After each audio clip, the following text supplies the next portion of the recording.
Friends, एक बार फिर से स्वागत है आपके अपने चैनल एस फार्मा में। आप सब कैसे हैं? आई होप आप सब बहुत ही अच्छे होंगे। आज हम बात करेंगे बी फार्म फर्स्ट सेमेस्टर वालों की, जिसमें से आज हम कवर करने वाले हैं फ्रेंड्स एसिड बेस टाइट्रेशन, जो कि आपको पढ़ना है एनालिसिस में, फार्मास्यूटिकल एनालिसिस में। तो चलिए हम अपना सिलेबस देख लेते हैं फ्रेंड्स। तो देखिए आज हम बात करेंगे यूनिट सेकंड का। ठीक, तो यूनिट फर्स्ट ऑलरेडी चैनल पर अपलोड हो गए हैं। अगर आपको उसका वीडियो लेक्चर देखना है तो प्लीज आप लोग डिस्क्रिप्शन बॉक्स में जाएं, वहां से टोटल वीडियो लेक्चर आप देख सकते हैं। ठीक है, अगर आपको नोट्स भी डाउनलोड करनी है तो टेलीग्राम के ग्रुप को ज्वाइन कर सकते हैं, जहां पर आपको फ्री में पीडीएफ नोट अवेलेबल करा दी गई है। ठीक है, तो आज हम बात करेंगे यूनिट सेकंड की कि एसिड बेस टाइट्रेशन क्या होते हैं। तो फ्रेंड्स, सबसे पहले मैं अगर कोई भी नई यूनिट अगर शुरुआत करूं तो देख लूं कि उसमें उसका इंट्रो क्या है। तो एसिड बेस टाइट्रेशन सबसे पहले हम लोग देखेंगे कि एसिड क्या होते हैं, फिर बेस क्या होते हैं, देन टाइट्रेशन क्या होते हैं। ठीक, तो सबसे पहले मैं इंट्रो वाला पार्ट आज यहाँ कवर करूंगा कि एसिड बेस टाइट्रेशन में कौन कौन से टर्म यूज हुए हैं, इसका मेन फंडा मतलब एसिड बेस टाइट्रेशन में क्या होता है, कैसे क्या किया जाता है। फ्रेंड, इतना इतना हम लोग इस लेक्चर में कवर करेंगे। देन नेक्स्ट वाले लेक्चर में हम लोग theories of acid base integrator cover करेंगे। ओके, तो अगर आप चैनल पे नए हैं तो प्लीज चैनल को सब्सक्राइब जरूर करें, ताकि नेक्स्ट वाली वीडियो सबसे पहले आप तक पहुंचे। तो चलिए मैं अपनी टॉपिक को स्टार्ट करने जा रहा हूँ। देखिए, सबसे पहले मैं बात करूंगा कि एसिड बेस टाइट्रेशन की। तो एसिड बेस टाइट्रेशन हमें पढ़ना है, तो इसमें इसमें हम लोग हमारा 3 वर्ड यूज हुआ है, एक एसिड, दूसरा बेस, तीसरा टाइट्रेशन। तो सबसे पहले मैं आपको बताऊंगा कि फ्रेंड्स एसिड क्या होते हैं, बेस क्या होते हैं, देन एसिड बेस टाइट्रेशन क्या होते हैं। ओके, तो चलिए देखते हैं। ये ऊपर क्या मैं सिलेबस आपको लिख दिया हूँ कि ये सिलेबस में आपको टोटली क्या पढ़ना है। तो चलिए मैं एक एक पॉइंट आपका आज यहाँ सिलेबस के अकॉर्डिंग पूरा कवर होगा। ठीक है, देखिए एसिड क्या होते हैं, जैसा कि आप लोगों ने इनऑर्गेनिक केमिस्ट्री में पढ़ा होगा। अगर आप नहीं पढ़े हैं तो डिस्क्रिप्शन बॉक्स में उसकी भी लिंक पड़ी हुई है, आप वहां से उसको पढ़ सकते हैं कि एसिड क्या होते हैं, देन बेस क्या होते हैं। ठीक, तो मैं क्या केवल यहाँ इंट्रो दिया हूँ एसिड बेस का। तो देखिए, an acid may be defined as any substance which has sour test. Acid friends हम उन्हें बोलते हैं, एसिड मतलब अम्ल होते हैं। ठीक, उन्हें हम बोलते हैं जिसका टेस्ट जो है सोर होते हैं। सोर मतलब थोड़ा मतलब अच्छा नहीं लगता, जैसे हम खाते हैं तो हमारी जीभ पे कुछ अच्छा नहीं लगता, उन्हें बोलते हैं सोर test on it aqueous solution. ठीक है, जब वो एक्वस सोल्यूशन में होते हैं तो उनका सॉरी ये सोर टेस्ट के होते हैं। उसके बाद जब एक्वस सोल्यूशन में उनको हम लोग करते हैं तो ब्लू लिटमस पेपर को रेड लिटमस पेपर में चेंज कर देते हैं। ठीक, जो ब्लू लिटमस पेपर हमारा होता है उनको रेड लिटमस पेपर में चेंज कर देते हैं। ठीक है, जब वो होते हैं एसिड। अब बात आती है बेस की। बेस क्या करते हैं, देखिए बेस में भी define as any substance which as bitter taste. Base का टेस्ट फ्रेंड्स बी से बेस, बी से बिटर, तो बेस का टेस्ट जो है बिटर होगा। And its aqueous solution turn the red litmus paper to blue. अब देखो इसका क्या है, रेड से ब्लू में कर रहा है। ठीक है, ऊपर वाला ब्लू से रेड में कर रहा था, नीचे वाला क्या है, रेड से ब्लू में कर रहा है। ठीक, उसका उल्टा है।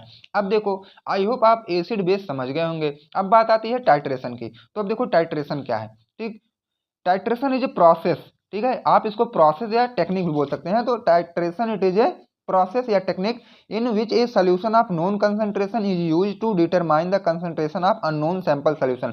तो फ्रेंड्स, मैं अगर पहले आपको एक बेसिक एग्जांपल दूं, जैसा कि आप लोग गए मार्केट। ठीक है, वहां क्या आप लोग खरीदने गए आलू। तो आप दुकानदार से बोल रहे हो कि भैया हमें आलू दीजिए। ठीक, तो दुकानदार क्या बोला, तो वो क्या किया कि आपको 1 2 3 4 5 जो भी आलू रखा है उसी में से 2 3 4 ठे उठा के देने लगा। अब क्या है, आप बोले कि हमें 4 किलो आलू चाहिए। ठीक है, तो 4 किलो आलू ना दे करके क्या बोल रहा है आपको, 1 2 3 4 ठे मतलब एक मतलब मान ले रहा है कि अगर हम 20 आलू इनको दे देंगे तो हमारा क्या है 4 किलो हो जाएगा। तो क्या है, ये तो मान लिया ना कि हमें एग्जैक्ट पता है कि ये 4 किलो होगा, तो मान रहा है केवल अगर हम 20 आलू इनको देंगे तो हमारा 4 किलो आलू हो जाएगा। ये तो केवल वो मान रहा है, ना कि कन्फर्म है। ठीक, अब देखो जो मान रहा है ये अननोन है, मतलब हमें पता नहीं है कि उतना हो जाएगा कि नहीं होगा। बाकी जो 4 किलो वो क्या है, नोन है। जब आप अगर एक तरफ तराजू में एक तरफ अगर वो 4 केजी का बटखरा या बाट रख रहा है और दूसरी तरफ अब आलू रख रहा है। ठीक, तो जब ये दोनों इक्वल होंगे तब हमें पता चलेगा कि हाँ ये हमारी आलू जो है 4 किलो है। ठीक, मतलब वो नोन कंसंट्रेशन, हमें पता हो गया कि हाँ हमारी आलू अब 4 किलो ही होने वाली है। ठीक है, अब देखो इसमें क्या है, known concentration is use to determine the concentration of unknown sample. अब इसमें देखो जैसा कि यहाँ लिखा गया है, ये तो हमें नोन मतलब पता था कि हमें 4 किलो ही करना है, 4 किलो का बाट हमारे पास था। ठीक है, बाट मतलब बटखरा होता है जिससे हम लोग तौलते हैं, तो हमारे पास 4 किलो वाला बटखरा था। और ये आलू तो हमें नहीं पता था कि कितना है, लेकिन हम नोन वाले का यूज करके इसको भी पता कर लिए कि अब हमारा आलू ये भी 4 किलो हो गया। ठीक है, तो आई होप आप सब बेसिक समझ गए होंगे। अब देखिए हम अपने फार्मास्यूटिकल एनालिसिस में क्या होता है उसको देखते हैं। ठीक, अब देखो फार्मास्यूटिकल एनालिसिस में फ्रेंड्स देखते हैं सबसे पहले हम लोग क्या होता है। ये मान लो एक कोई, ठीक है, ये मान लो ग्लास है, कांच का ग्लास है, ग्लास में हम लोग पानी रखे हुए हैं। पानी में अब हम क्या करेंगे, ये तो हमें पता, ये हमें बनाना इसको नॉन कंसंट्रेशन, ठीक है। पानी में अगर हम लोग 5 ग्राम साल्ट ऐड किए हैं, ठीक है, पानी में 5 ग्राम आप साल्ट ऐड किए, ये आपको पता है, केवल आप ही इसको ऐड किए हैं, आप गए एक्यूरेट या मेजर्ड किए उसको, ठीक है। तो 5 ग्राम साल्ट ला के इस पानी में आप ऐड कर दिए, तो ठीक, तो आपको तो ये तो पता है कि इस पानी में हम लोग 5 ग्राम साल्ट ऐड किए हैं, मतलब नॉन कंसंट्रेशन। क्यों नॉन कंसंट्रेशन कहा गया, क्योंकि इसे हमें पता है कि इसमें हम लोग 5 ग्राम साल्ट या नमक ऐड किए हैं। अब देखो इसको आप स्टैंडर्ड सोल्यूशन बोल सकते हो कि नहीं, बोल सकते हो, क्योंकि आपको पता है कि हम इसमें 5 ग्राम नमक ऐड किए हैं, ठीक है। तो क्या हम इसको पहले से कैलकुलेट कर लिए हैं कि इसमें 5 ग्राम ऐड है नमक, ठीक है। अब इससे हम कंपेयर करवाएंगे अननोन वाले को, जैसे कि इसके पहले आप बटखरे से आलू को तौल रहे थे ना, तो बटखरा तो हमें पता था 4 किलो, बाकी आलू नहीं पता था, लेकिन रखते गए जब उसके इक्वल आ गया बटखरा के, तो हमारी आलू 4 किलो हो गई, तो अननोन का भी हमें पता चल गया कितना है, ठीक। अब देखो वो कुछ इसी तरह होने वाला है ये भी। ये देखो दूसरे गिलास में हमें पता नहीं है कि कितना ऐड है, तो ये अननोन कंसंट्रेशन हो गया, जिसे हमें पता करना है, ठीक है। जिसे हमें पता करना होता है उसे हम बोलते हैं अननोन कंसंट्रेशन। तो इसमें आप क्या पता करेंगे, concentration of salt is unknown, इसमें साल्ट का कंसंट्रेशन जो है पता नहीं है, इसमें हमको पता करना है। तो हम कैसे पता करेंगे, टाइट्रेशन करेंगे, ठीक फ्रेंड्स। इसमें हम लोग टाइट्रेशन करेंगे, उसका नाप तौल करेंगे, लेखा जोखा करेंगे, ठीक है। जैसे टाइट्रेशन की हिंदी ये होती है। अब देखो ड्यूरिंग टाइट्रेशन, जब हम टाइट्रेशन करते हैं, द टाइट्रेंट, ठीक, टाइट्रेंट मतलब फ्रेंड्स होते हैं नोन सोल्यूशन, ठीक है। और is added from burette is titrated the unknown solution. अब देखो नोन और अननोन सबसे बड़ी आपकी तो ये है, आप पहले इसको आप समझो कि नोन और अननोन क्या होता है। ये देखो आपका एक टाइट्रेशन वाला फ्रेंड सिस्टम मान लीजिए इसको, ये ठीक। अब देखो ये क्या है, ऊपर आपका ब्यूरेट लगा है, नीचे क्या रखा है आपका कोनिकल फ्लास्क, ऊपर ब्यूरेट है, नीचे कोनिकल फ्लास्क है। अब देखो ये क्लैंप है, क्लैंप के सहारे से ये पूरी हमारी जो असेंबली है वो रुकी हुई है, ठीक है। ये जो ब्यूरेट है क्लैंप के थ्रू ही वो टाइटली पैक्ड है, मतलब पकड़ा हुआ है। अब ऊपर हमारा टाइट्रेंट होता है, नीचे टाइट्रेंड होता है। टाइट्रेंड मतलब एनालाइट, एनालाइट मतलब फ्रेंड्स वो मान लो जिसकी आपको कंसंट्रेशन नहीं पता होती है, मतलब अननोन कंसंट्रेशन जिसे आप बोल सकते हो। और एक होता है ऊपर वाला टाइट्रेंड, मतलब जिसकी कंसंट्रेशन आपको पता होती है। तो टाइट्रेंड, टी मतलब होता है फ्रेंड्स टॉप, टॉप मतलब होता है ऊपर, तो आप इसको ट्रिक से भी याद कर सकते हैं, टी मतलब टॉप, टॉप मतलब ऊपर, हमेशा टाइट्रेंड जो है ऊपर रहेगा, टाइट्रेंड डी वाला जो है, डी मतलब डाउन, तो डी वाला हमेशा नीचे रहेगा, ठीक है। अब देखो टाइट्रेंड और टाइट्रेंड आई होप आप सब समझ गए होंगे। अब इसमें हम लोग यूज करते हैं इंडिकेटर का। अब देखो आप पढ़ रहे हो एसिड बेस टाइट्रेशन, ठीक है।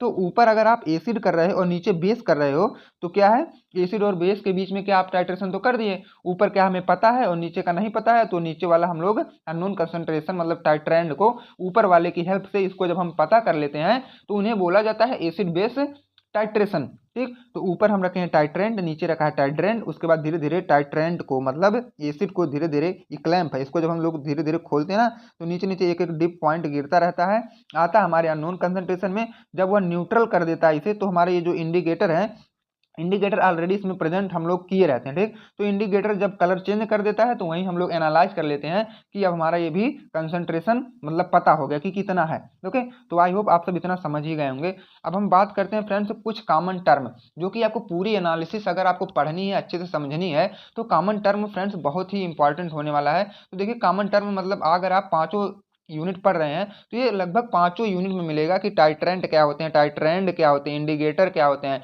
एंड पॉइंट क्या होते हैं, ओके फ्रेंड्स। तो मैं आज यही चारों की बात यहाँ करूंगा। तो देखिए सबसे पहले लिखा गया है टाइट्रेंड क्या होते हैं। टाइट्रेंड जैसा कि मैं आपको इसमें दिखाया था कि जो हमारे ऊपर रहेंगे, ठीक है, नॉन कंसंट्रेशन। टाइट्रेंड मतलब अगर आप असेंबली में या टाइट्रेशन करने जा रहे हैं, तो जो ब्यूरेट में भरे होते हैं उन्हें हम बोलते हैं टाइट्रेंड, और टाइट्रेंड को आप बोल सकते हैं नॉन कंसंट्रेशन जिसका पता होता है, ठीक। तो टाइट्रेंड मतलब जो ऊपर होते हैं उन्हें हम बोलते हैं ये टाइट्रेंड हैं, ठीक। ये सोल्यूशन विथ नॉन कंसंट्रेशन, ऐसा सोल्यूशन जिसका हमें कंसंट्रेशन पता रहता है, which is taken in burette. देखो इसको हम लोग, जिसका हमें ये टाइट्रेंड या कंसंट्रेशन जिसका पता रहता है उसको हम ब्यूरेट में लेते हैं, उसी को बोला जाता है टाइट्रेंड। अब देखो टाइट्रेंड किसे बोला जाता है, जैसा कि डी फॉर डाउन, डाउन मतलब नीचे। जब हम लोग अपना करने जाएंगे टाइट्रेशन, तो ये टाइट्रेंड जो है कोनिकल फ्लास्क में रहेंगे, मतलब नीचे रहेंगे, ठीक है। ये देखो टाइट्रेंड हमारा नीचे है, और जिसको हमें कंसंट्रेशन, जिसकी कंसंट्रेशन हमें पता करनी रहती है, ठीक, पता नहीं होती है, अननोन कंसंट्रेशन होता है, ठीक। अब देखो इंडिकेटर क्या होता है, a substance which is added in titrand for identifying end point. अब देखो इंडिकेटर वो होते हैं जिसको फ्रेंड्स हम लोग टाइट्रेंड में ऐड किए रहते हैं पहले से, किस लिए, जो कि हमारा एंड पॉइंट दे सके, मतलब बता सके कि अब आपकी ये टाइट्रेशन जो है पूरी हो चुकी है, इसलिए हम लोग इंडिकेटर का यूज करते हैं। ओके, तो आई होप आप सब इतना समझ गए होंगे। अब देखिए बात आती है कि एंड पॉइंट क्या होते हैं फ्रेंड्स। देखिए आपका एंड पॉइंट क्या होता है, the point which indicates that reaction is completed by changing the colour of solution. अब देखो जो भी हम लोग इसमें इंडिकेटर का यूज किए थे, जो हम लोग इसमें इंडिकेटर का यूज किए थे ना, तो जब ये टाइट्रेशन कंप्लीट हो जाती है तो इंडिकेटर जो है अपना कलर मतलब चेंज करने की प्रोसेस को स्टार्ट कर देता है। तब अपना इंडिकेटर जो है कलर चेंज कर देता है, तो जिस पॉइंट वो कलर चेंज करता है उसी पॉइंट को हम लोग बोलते हैं कि फ्रेंड्स ये आखिरी पॉइंट चल रहा है, मतलब एंड पॉइंट चल रहा है। जब इंडिकेटर कलर शो कर दे तो उसी को बोलते हैं हम लोग एंड पॉइंट। तो आई होप आपका यहाँ तक डाउट क्लियर हुआ होगा। अब बात आती है फ्रेंड्स नेक्स्ट की, तो नेक्स्ट में हम लोग बात करेंगे कि एसिड बेस टाइट्रेशन। इतना तो आपका केवल इंट्रो वाला पार्ट था, ठीक। तो नेक्स्ट वाले हम बात करेंगे एसिड बेसिस टाइट्रेशन क्या होते हैं और थ्योरीज ऑफ इंडिकेटर, जो कि फ्रेंड्स आपके एग्जाम के लिए बहुत ही इंपॉर्टेंट ये वाली पॉइंट होने वाली, ठीक। तो अगर आप चैनल पर नए हैं तो प्लीज़ चैनल को सब्सक्राइब जरूर करें ताकि ये वाली वीडियो सबसे पहले आप ही तक पहुँचे। ओके फ्रेंड्स, तब तक के लिए फ्रेंड्स थैंक यू।